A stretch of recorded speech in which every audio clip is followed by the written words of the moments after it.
કૌશલ્યાને ખોળે ખેલનારા ઓ રામ પ્રાણ થકી પ્યારા કૌશલ્યાને ખોળે ખેલનારા ઓ રામ પ્રાણ થકી પ્યારા મીઠી મારી આંખડીના તારા ઓ રામ પ્રાણ થકી પ્યારા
વનની વેશ્ય વન વિચરણ કરતા કરતા આ નાસિક નગરીની અંદર આવેલા છે, એટલે એમને પણ પ્રસાદીની આ ભૂમિ છે.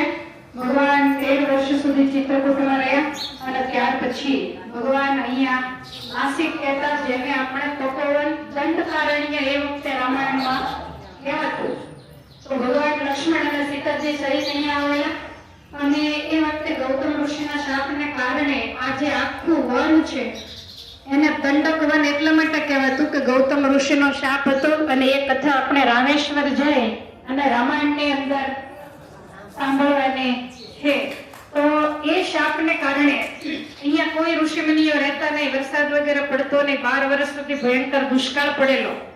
અને ગૌતમ ઋષિએ દંડ આપ્યો એટલે દંડક વન કહેવાતું. અને પછી બહુ જ્યારે અનુગ્રહ કરેલો ત્યારે એવું કીધેલું કે ભગવાન રઘુનાથજીના પગલા જે આ ધરતીમાં પડશે તે દિવસે આ ધરતી ઉપર વસંત આવશે અને આ ધરતી પ્રફુલ્લિત થશે. એટલે ભગવાન અહીંયા આવેલા. આપણે જે જગ્યાએ બેઠા છીએ એ જગ્યા એ લક્ષ્મણજીની તપસ્થલી છે. તમને લક્ષ્મણજીના એકલા લક્ષ્મણનું મંદિર લગભગ ક્યાંય નહીં દેખાય. એ મંદિર અહીંયા છે. અને બાજુમાં આપણે જ્યાં જઈશું ત્યાં ભગવાન સીતારામજીની પર્ણકુટી છે, એમાં ભગવાન રહેતા. લક્ષ્મણજી આખી રાત ચોકી પહેરો કરતા અને જ્યારે સમય મળે ત્યારે સામે જો ધ્યાનસ્થ અવસ્થામાં બેઠા છે. તો અહીંયા લક્ષ્મણજી ધ્યાન કરતા. લક્ષ્મણજી પરમ જતી, ભગવાનના પરમ ભક્ત, શેષનો અવતાર હતા. પગે લાગીને આપણે એવું માંગવાનું કે તમારે જેવી ભગવાનમાં ભક્તિ હતી એવી ભગવાનમાં ભક્તિ અમને પણ દેજો. આપણે કઈ ફરવા માટે નીકળ્યા નથી, આપણે યાત્રા અને દર્શન માટે નીકળ્યા છીએ. એટલે આ ભક્તિ પવિત્ર તપસ્થલી છે. અહીંયા નાસિકની અંદર ગોદાવરી નદી વહી રહી છે, જે આપણી હિન્દુ સંસ્કૃતિની બહુ મોટી નદી, અતિ પવિત્ર ગણાય. તો અહીંયા જેટલા જેટલા સ્થાનો છે ત્યાં આપણે દર્શન કરવા જવાનું છે. તમારે જલ્દી રિક્ષામાં બેસી જવાનું નહીં. અમારી રિક્ષા ઉપડે પછી તમારી રિક્ષા ઉપડે, કારણ કે 100 માણસો હોય, રિક્ષાઓ જાજી હોય તો એના કારણે આગળ પાછળ થઈ જવાય. પછી તમને કઈ ખબર તો હોય નહીં, એટલે તમને કઈ જાણવા મળે નહીં, મહિમા સમજાય નહીં. એટલે બધાએ સાથે રહેવાનું. પહેલી રિક્ષા અમારી આગળ જવા દેવાની. તો આપણે જ્યાં જ્યાં બધાએ કરશું ત્યાં ત્યાં બધે પંચવટી ને આગળ હમણાં અહીંયા નીચે ઉતરશું તો ગોદાવરી અને કપિલા નદીનો સંગમ છે. બાજુમાં ભગવાનની પર્ણકુટી છે. ઘણી ઘણી જગ્યાઓ અહીંયા પ્રસાદીની, કાલારામ મંદિર, ગોરારામ મંદિર, બહુ બધા સ્થાનો છે. કપાલેશ્વર મહાદેવ ક્યાંય નથી દુનિયામાં એવા અહીંયા છે કે જે મહાદેવની પાસે દંડેશ્વર નથી. નહીતર મહાદેવનું નાનું એવું છે પેલું કે પેલું હોય તો ત્યાં દંડેશ્વર તો હોય. એટલે આ બધા જે સ્થાનો છે, આપણો કાફલો જાજો છે. એટલે બંને એટલું સાથે પછી અમે એકને શોધવા રહીએ તો એ માટે કલાક બગડે તો આપણી યાત્રા જે સ્થાને ટાઈમે પહોંચવી પડે ટાઈમે પહોંચે નહીં. એટલે તમારે ખાસ બધાએ ખ્યાલ રાખવાનો.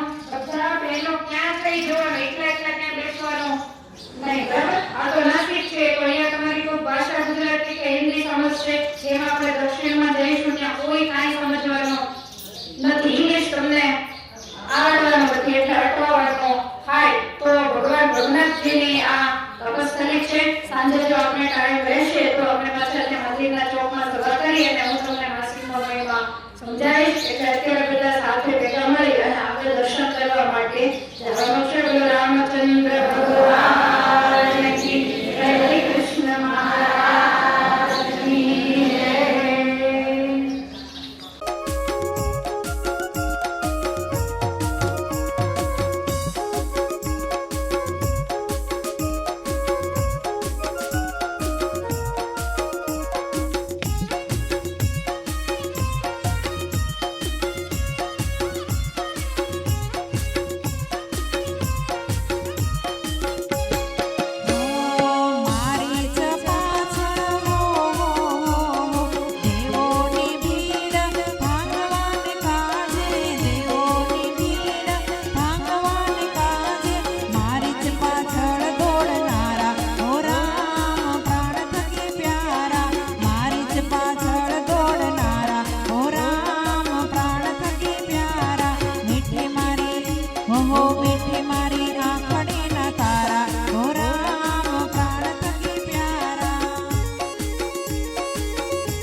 વિભીષણને ઓહો વિભીષણ